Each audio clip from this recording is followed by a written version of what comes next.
सम्पूर्ण नेपालीहरूले किन आफ्नो मोबाइलमा राख्नै पर्छ नागरिक एप? सरकारी स्वामित्वमा रहेको सम्पूर्ण सार्वजनिक सेवाहरू अब एउटै एपबाट दिने गरी नेपाल सरकारले नागरिक एप ल्याएको छ। नमस्ते साथीहरू, welcome back to my YouTube channel A2Zmix knowledge. आज म यही नागरिक एपको बारेमा एउटा नयाँ भिडियो लिएर आएको छु। प्लिज यस भिडियोलाई एउटा लाइक गरिदिनु होला। हरेक नेपालीहरूलाई अति आवश्यक र महत्त्वपूर्ण रहेको छ नागरिक एप, त्यसैले यो भिडियोलाई अन्त्यसम्म हेर्नुहोला।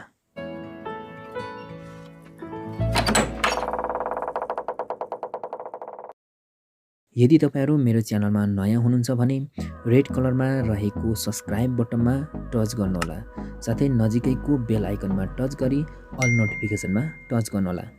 ओके साथीहरू, यदि सब्सक्राइब बटन चाहिँ ब्ल्याक कलरमा छ भने टच नगर्नुहोला। ओके साथीहरू, किन सब्सक्राइब गर्ने त? म यसको बारेमा तपाईहरूलाई बताउन गइरहेको छु। तपाईहरूलाई थाहा नहुन सक्छ, यदि तपाईहरूले एकपल्ट सब्सक्राइब गर्नुभएको छ भने यस्तै महत्त्वपूर्ण भिडियोहरूको जानकारी सर्वप्रथम तपाईँको मोबाइलमा आउनेछ। यदि तपाईँले सब्सक्राइब गरी बेल आइकनमा टच गरेर चाहिँ अल नोटिफिकेसनमा टच गर्नुभएको छ भने, त्यसैले आजै मेरो यस च्यानललाई सब्सक्राइब गर्नुहोला। ओके साथीहरू, अब हामी भिडियोतर्फ लागौँ। पहिलो चरणमा यो एपमा के गर्न सकिन्छ भन्ने बारेमा म बताउने छु, र दोस्रो चरणमा चाहिँ नागरिक एपलाई चाहिँ कसरी इन्स्टल गर्ने, नागरिक एपलाई कसरी दर्ता गर्ने र नागरिक प्रमाणीकरण कसरी गर्ने, साथै नागरिक एपका विभिन्न सेटिङहरू कसरी मिलाउने भन्ने बारेमा दोस्रो चरणमा म बताउने छु। ओके साथीहरू, अब पहिलो चरणमा हामी यो एपमा के गर्न सकिन्छ त भन्ने बारेमा म बताउन गइरहेको छु। ओके साथीहरू, हामी यस एपबाट चाहिँ निम्न देखाइएका सेवाहरू लिन सक्छौँ। जस्तै कि सुरुमा देखाएको छ स्थायी लेखा नम्बर, शैक्षिक विवरण देखाएको छ, नागरिक लगानी कोष, सञ्चय कोष, सामाजिक सुरक्षा कोष, मेरो गुनासो, हामीले गुनासो पनि राख्न सक्छौँ, नागरिकता, राजधानी र मतदान परिचय पत्र। यी सेवाहरूलाई चाहिँ हामी यस एपबाट अहिले प्राप्त गर्न सक्छौँ। अहिले जम्मा 9वटा सेवाहरू यहाँबाट लिन सक्छौँ। ओके साथीहरू, एउटा तपाईँहरूलाई म इक्जाम्पल यो स्थायी लेखा नम्बर कसरी जर्ने, कसरी यसबाट विवरण थाहा पाउने त भन्ने कुरा म देखाउँछु। ओके चाहिँ यहाँ हेर्नुहोस्, आफ्नो प्यान नम्बर राखी कर विवरण हेर्नुहोस्। हामीले यहाँ कर विवरण हेर्न सक्छौँ। जस्तो कि यहाँ प्यान नम्बर लेखेको ठाउँमा यो प्यान नम्बर राखेर। ओके, यदि तपाईँहरूसँग प्यान नम्बर छैन भने प्यान दर्ताका लागि तलको बटन क्लिक गर्नुहोस् भनिएको छ। ओके, यहाँ प्यान दर्ता गर्नुहोस् भनेको छ। यहाँ क्लिक गरेर हामी प्यान नम्बर पनि बनाउन सक्छौँ। ओके साथीहरू, यसको बारेमा म अर्को भिडियो बनाउने नै छु, र मसँग अहिले प्यान नम्बर भएको कारणले तपाईँहरूलाई म प्यान नम्बर राखेर चाहिँ आफ्नो कर विवरण यहाँ देखाउँदैछु। ओके साथीहरू, यहाँ यसरी आफ्नो प्यान नम्बर राख्नुहोस् र बुझाउनुहोस् मा टच गर्नुहोस्। ओके हेर्नुहोस् साथीहरू, यहाँ सम्पूर्ण मेरो प्यान नम्बर यसरी देखाएको छ, र कर विवरणहरू प्यान स्टेटमेन्ट भनेर तल कर विवरणहरू पनि देखाइएको छ। ओके साथीहरू, त्यस्तै गरेर अर्को म यहाँ शैक्षिक विवरणको बारेमा पनि तपाईँहरूलाई म केही कुरा देखाउन गएको छु। यहाँ टच गर्नुहोस्, र यहाँ HSEB भनेको छ, र अर्को SLC भनिएको छ। ओके, SLCमा टच गर्नुहोस्।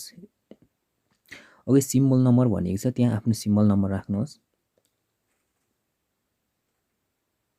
ओके, यसरी सिम्बल नम्बर राखिसकेपछि परीक्षा वर्ष भनेको छ छनौट गर्नुहोस् भनेको छ। परीक्षा वर्षलाई छनौट गर्नुहोस्, यो आइकनमा चाहिँ टच गरेर परीक्षा वर्ष यहाँ छनौट गर्नुहोस्। ओके साथीहरू, म यहाँ आफ्नो परीक्षा वर्ष यसरी छनौट गर्छु, र यहाँ ओके साथीहरू बुझाउनुहोस् मा टच गर्नुहोस्। ओके, प्रोसेसिङ हुँदैछ साथीहरू। ओके, अर्को इन्टरफेसमा हेर्नुहोस् साथीहरू, सम्पूर्ण मार्कसिट नै यसरी देखाउने गर्छ, र कहाँबाट हामीले SLC लेखेको त्यो ठाउँ पनि देखाउने गर्छ। ओके, त्यस्तै गरी HSEBमा टच गर्नुहोस्। ओके, HSEBमा टच गरिसकेपछि नतिजा प्रकार भनेको छ, यहाँ परको यो आइकनमा चाहिँ टच गर्नुहोस्। ओके, यहाँ टच गरिसकेपछि मार्क भनेको छ, अर्को ग्रेड भनेको छ। ओके, मार्क हो कि त तपाईँहरूको ग्रेड हो, त्यो कुनै एउटा चुज गर्नुहोस्। मेरो चाहिँ मार्क भएको कारणले म मार्कमा टच गर्छु। र अर्को यहाँ रजिस्ट्रेसन नम्बर भनेको छ, यहाँ रजिस्ट्रेसन नम्बरमा टच गरेर आफ्नो रजिस्ट्रेसन नम्बर यसरी राख्नुहोस्। ओके, त्यसपछि अगाडि बढ्नुहोस् मा टच गर्नुहोस्। ओके साथीहरू, अर्को इन्टरफेसमा यसरी सम्पूर्ण हाम्रो मार्कसिट यसरी देखाउने गर्छ। यी त भए यस एपबाट उपलब्ध सेवाहरूको विवरण। यसरी नै बाँकी अन्य सेवाहरू पनि हामी यस एपबाट लिन सक्छौँ। अब लागौँ दोस्रो चरणतर्फ। दोस्रो चरण अन्तर्गत यो नागरिक एपलाई चाहिँ हामी आफ्नो मोबाइलमा कसरी इन्स्टल गर्न सक्छौँ, यो नागरिक एपलाई कसरी दर्ता गर्ने, नागरिक प्रमाणीकरण कसरी गर्ने, साथै नागरिक एपका विभिन्न सेटिङहरू कसरी मिलाउने भन्नेतर्फ। ओके साथीहरू, सर्वप्रथम हामी प्ले स्टोरलाई ओपन गर्ने। ओके प्ले स्टोर ओपन गरेपछि यहाँ सर्च बारमा चाहिँ हामी नागरिक एप भनेर चाहिँ टाइप गरौँ। ओके नागरिक एप भनेर टाइप गर्ने र यसलाई सर्च गर्ने। ओके सर्च गरेपछि यसरी अर्को इन्टरफेस खुल्नेछ। यहाँ नागरिक एप बेटा भनिएको छ, यो नयाँ एप रहेको छ र नेपाल गभर्मेन्ट भनिएको छ। यो लोगो पनि हेर्नुहोस् साथीहरू राम्ररी। ओके यसलाई चाहिँ आफ्नो मोबाइलमा यहाँ इन्स्टलमा टच गरेर इन्स्टल गर्नुहोला। ओके साथीहरू यो लगभग 15 MB जतिको रहेको छ। ओके मेरो मोबाइलमा यसरी इन्स्टल भइसकेको छ। यहाँ हेर्नुहोस् साथीहरू नागरिक एप भनेर चाहिँ यो एप चाहिँ यहाँ आएर इन्स्टल भएको छ। ओके यसलाई ओपन गरौँ। ओपन गरेपछि अर्को इन्टरफेसमा यहाँ नागरिक एप भनेर खुलेको छ। ओके यहाँ हेर्नुहोस् सेलेक्ट ल्याङ्ग्वेज भनेको छ, भाषा छनौट गर्नुहोस्। ओके अङ्ग्रेजी चाहिएमा हामी यहाँ टच गर्ने इङ्ग्लिस हुन्छ र यहाँ गरेमा चाहिँ नेपाली चाहिएमा यहाँ टच गरेर चाहिँ नेपाली भाषा यसरी छनौट गर्ने। ओके म नेपाली भाषा नै छनौट गर्छु र अगाडि बढ्नुहोस्, यहाँ तल टच गर्नुहोस्। ओके अर्को इन्टरफेसमा हेर्नुहोस् साथीहरू, यहाँबाट हामी यो एपबाट के गर्न सक्छौँ भन्ने कुराहरू यहाँ देखाइएको छ। नागरिकता विवरण भनेको छ, अर्कोमा टच गर्नुहोस्। स्थायी लेखा नम्बर प्यान नम्बर भनेको छ। ओके अर्कोमा फेरि टच गर्नुहोस्। सञ्चय कोष भन्छ, सञ्चय कोषको विवरण हेर्नुहोस् भनेपछि सम्पूर्ण विवरण हामी यहाँबाट हेर्न सक्छौँ। ओके त्यस्तै गरेर फेरि अर्कोमा टच गर्नुहोस्। यहाँ नागरिक लगानी कोषको विवरण हेर्नुहोस् भनेपछि यहाँबाट हेर्न सक्छौँ। फेरि अर्कोमा टच गर्नुहोस् र अन्य सेवाहरू भनेको छ, यहाँ विभिन्न अन्य सेवाहरू पनि यसरी लिन सक्छौँ। ओके एप्सलाई सुरु गर्नुहोस्मा टच गर्नुहोस् र यसलाई हामी सुरु गर्छौँ।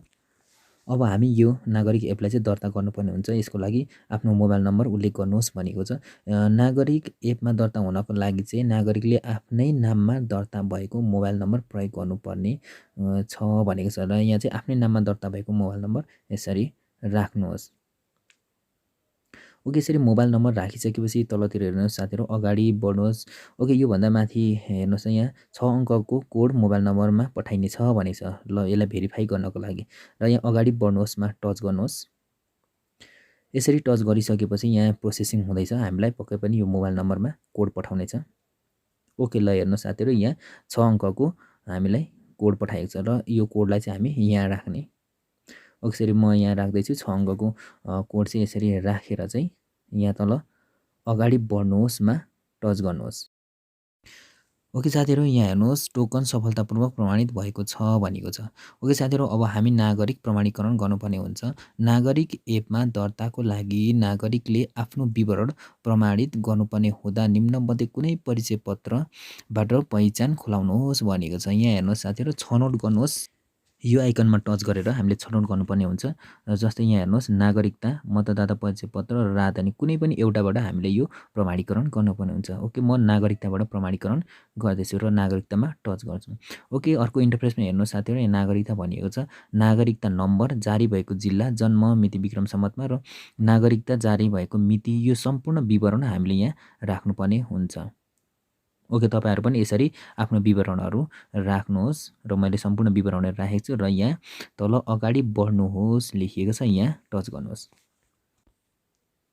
ओके साथीहरू यहाँ हेर्नुहोस् नागरिक प्रमाणीकरण सफल भएको छ भनिएको छ। ओके साथीहरू अर्को इन्टरफेस यसरी खुल्नेछ। अर्को इन्टरफेसमा यहाँ हेर्नुहोस् साथीहरू नागरिकता नम्बर दिएको छ, यहाँ जारी भएको जिल्लाहरू सम्पूर्ण कुराहरू चाहिँ यहाँ आफ्नो नागरिकताको डिटेल्स यहाँ दिएको छ। हेर्नुहोस् साथीहरू यदि मजाले यो आफ्नो नागरिकतामा जे भएको डिटेल्सहरू दिएको छ र त्यसपछिबाट तपाईँहरू यहाँ तल अगाडि बढ्नुहोस्मा टच गर्नुहोस्। तर यहाँ टच गर्दा के भयो भन्दाखेरि यहाँ एक्सक्लामेसन रेड कलरमा चाहिँ यहाँ खाली ठाउँ जहाँ थियो त्यहाँ चाहिँ खाली ठाउँमा चाहिँ देखाइयो। यो खाली ठाउँलाई पनि हामी भर्नुपर्ने हुन्छ यहाँबाट चाहिँ। ओके साथीहरू यो जुन खाली छ यो ठाउँमा चाहिँ इङ्ग्लिस नेपाली जेबाट पनि यसरी भर्नुहोस् र यसरी भरिसकेपछि मैले यसरी भरिसकेको छु र तपाईँहरूले पनि भरिसकेपछि यहाँ अगाडि बढ्नुहोस्मा टच गर्नुहोस्। ओके यसरी टच गरिसकेपछि अर्को इन्टरफेस यसरी खुल्नेछ साथीहरू। यहाँ हेर्नुहोस् दर्ता प्रक्रिया सफलतापूर्वक सम्पन्न भनेको छ।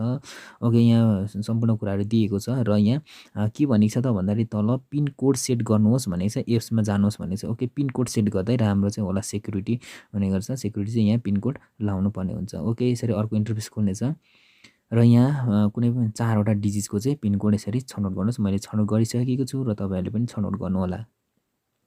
ओके त्यसपछिबाट यहाँ तल भनिएको छ हेर्नुहोस् अगाडि बढ्नुहोस् भनेको छ, यहाँ अगाडि बढ्नुहोस्मा टच गर्नुहोस् र पिनकोड सेट भएको छ भनेको छ। अर्को इन्टरफेस यसरी खुल्नेछ, यहाँ माथि स्वागतम भनेको छ र यहाँ मेरो नाम दिएको छ। मैले नागरिकताबाट प्रमाणीकरण गरेको कारणले मेरो नाम यसरी यहाँ दिइयो र यहाँ तल हामीले उपलब्ध सेवाहरू यहाँ देखाइएको छ र अगाडि नै मैले यी सेवाहरूको बारे चाहिँ बताइसकेको छु। अहिले हामी ड्यासबोर्डमा छौँ। यहाँ तल हेर्नुहोस् साथीहरू, यो ड्यासबोर्डमा रहेको छ र यहाँ अर्को नोटिफिकेसन छ। यहाँ नोटिफिकेसनमा टच गऱ्यो भने हामीले विभिन्न नोटिफिकेसनहरू आएको खण्डमा चाहिँ यहाँबाट प्राप्त गर्न सक्छौँ हामीले। ओके, त्यस्तै गरेर यो लोगोमा टच गर्नुहोस्। यहाँ टच गरिसकेपछि यहाँ हेर्नुहोस् साथीहरू, मेरो मोबाइल फोन भनेको छ माथि, त्यहाँ टच गर्नुहोस् र यो यहाँ टच गरिसकेपछि हामीले आफ्नो मोबाइल फोनको जानकारी प्राप्त गर्नेछौँ। ओके, यहाँ दर्ता मितिहरू, यहाँ सम्पूर्ण कुराहरू दिएको छ। ओके, त्यस्तै गरेर ब्याक गरेर अर्को हेर्नुहोस्, मेरो क्रियाकलाप भने चाहिँ मेरो क्रियाकलाप भनेको चाहिँ यो एपमा हामीले के काम गर्ने थियो, यी कामहरू चाहिँ यहाँ सम्पूर्ण देखाउनेछ। ओके, फेरि ब्याक गर्नुहोस् र सेटिङमा टच गर्नुहोस्। सेटिङमा टच गरेपछि यहाँ भाषा परिवर्तन भनेको छ। यहाँ भाषा परिवर्तनमा टच गरेर हामी भाषा पनि परिवर्तन गर्न सक्छौँ। ओके, नेपाली अङ्ग्रेजी पनि छनौट गर्न सक्छौँ यसरी। ओके, अङ्ग्रेजी हामी बुझ्न सकेनौँ भने फेरि यहाँ ल्याङ्ग्वेज चेन्जमा चाहिँ टच गरेर चाहिँ हामी नेपालीमा टच गरेर नेपाली भाषा पनि छनौट गर्न सक्छौँ। ओके, त्यस्तै अर्को रहेछ पिनकोड परिवर्तन भनेको छ। पुरानो पिनकोड यहाँ हाल्नुहोस् र नयाँ पिनकोड हाल्नुहोस् र यसरी पिनकोड पनि हामी परिवर्तन गर्न सक्छौँ। अघि हामीले 4 डिजिटको लगाएको पिनकोड यसरी परिवर्तन गर्न सक्छौँ। फेरि ब्याक गर्नुहोस् र पिनकोड हटाउनुहोस् भनेको छ। यदि पिनकोड हटाउन मन लागेमा ओकेमा टच गरेर हामी पिनकोडलाई पनि हटाउन सक्छौँ। तर मलाई लाग्छ पिनकोड राख्न चाहिँ राम्रो सिक्युरिटीको हिसाबले। ओके, त्यसै गरी ब्याक गर्नुहोस् र यहाँ तल हेर्नुहोस् साथीहरू, लग आउट भनिएको छ। हामी यहाँ लगआउटमा टच गरेर हामी यो एप्सबाट लगआउट पनि हुन सक्छौँ।